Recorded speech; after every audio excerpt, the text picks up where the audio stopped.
You've probably been told to find a niche.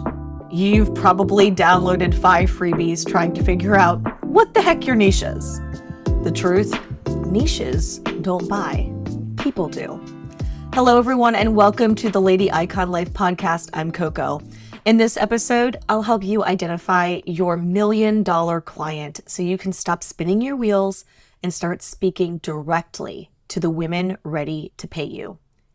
The truth, you don't need a niche. You need a woman you're obsessed with helping. The kind of woman who reads your content and thinks, she's talking to me. That is your $1 million client. And in this episode, I'm going to help you find her. Because when you do, your business stops feeling stuck and starts making money. So let's talk about why this niche language keeps you broke. Niche thinking is overcorrection from thinking our products and services are for literally everyone. It is trying to have us think about a group of people. But even when you're speaking with a group of people, you have to be vague. It's not personal. It's hard to act on when you feel like you're part of the crowd. People don't resonate with, quote, ambitious people who want more. They want to feel seen. Your $1 million client wants to feel like she is not the only one and that this solution, this micro problem that you're solving is very specific to her. Surface level content keeps people scrolling because we've all seen it. We've seen it regurgitated in ChatGPT and AI'd back to us 100 times.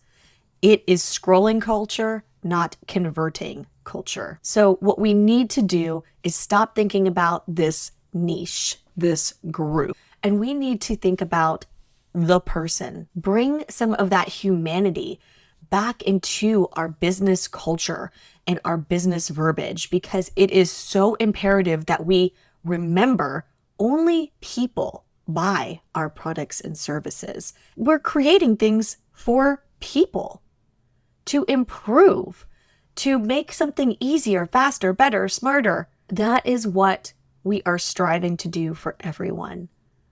I think deep down, everyone is truthfully trying to live their most joyful life.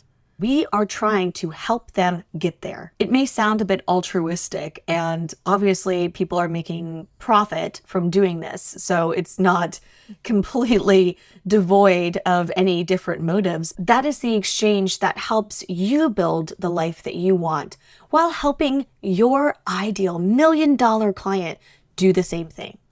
So let's talk a little bit about defining your $1 million client. You want to find a way to speak directly to one person, to her frustrations, desires, and micro-specific daily struggles. This is you talking directly to someone who is sitting at their laptop because you've sat exactly in that same position before, feeling stuck, trying to Google your way out of a problem and not knowing where to go or who to trust for the solution. You don't need to attract everyone.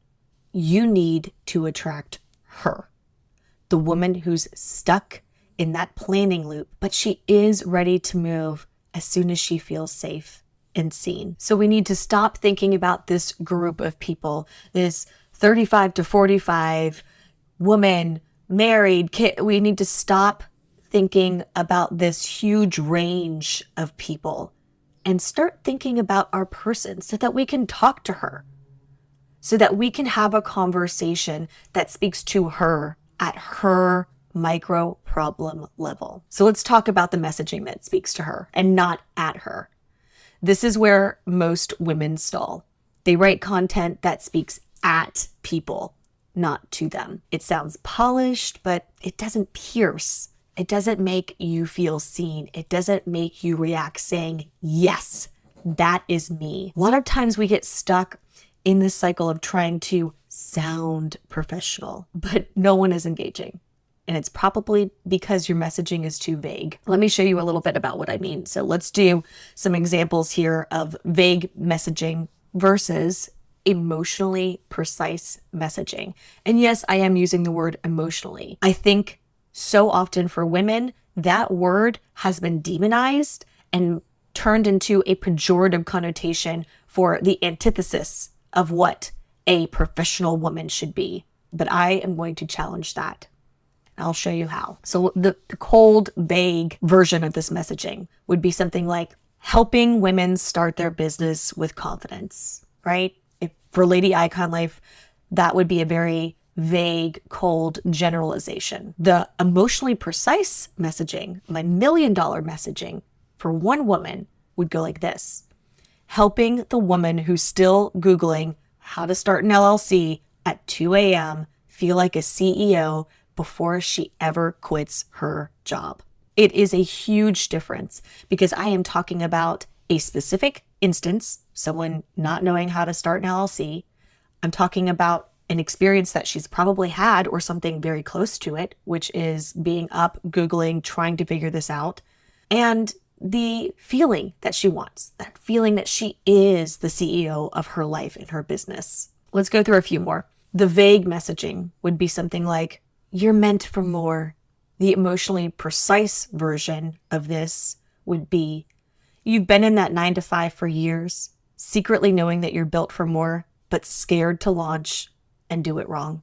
Do you see the difference where we're not talking about in general, we all feel that spiritually, mentally, physically, we're meant for more than what we have, but we're talking about a very specific instance. Someone who's at a 9-to-5, someone who is scared to launch because they don't want to do it wrong.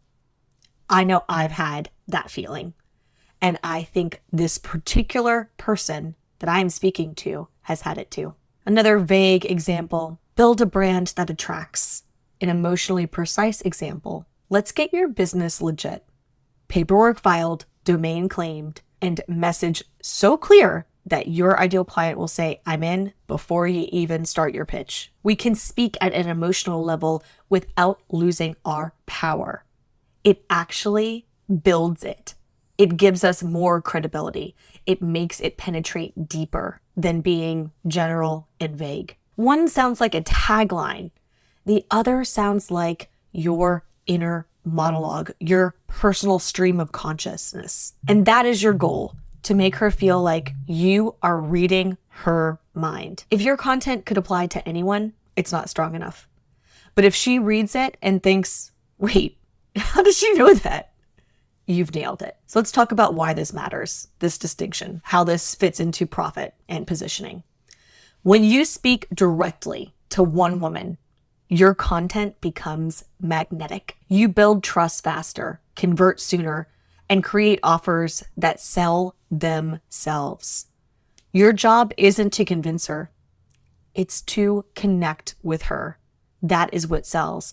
And that is the most feminine way you can start your business with power. To use our own femininity as a benefit, as a point of connection. We have been training to do this by building friendships and cultivating our own little circle. And now we want to include this $1 million client in that circle. People buy the change, the solution that they want. And those conversations happen naturally when they immediately feel seen by you. If you know who she is, but you aren't sure how to speak to her, that's what we do inside Lady Icon Life. Find me on Instagram at Lady Icon Life, DM me Icon, and I'll send you a free worksheet to help you identify not your niche, but your $1 million client with clarity. Let's start speaking to her, not at a group of people that might be like her. Let's start having our products make people feel seen, not make people scroll by. Thank you so much for tuning in to this week's episode of the Lady Icon Life podcast. I'm Coco, and until next time, let's get to work.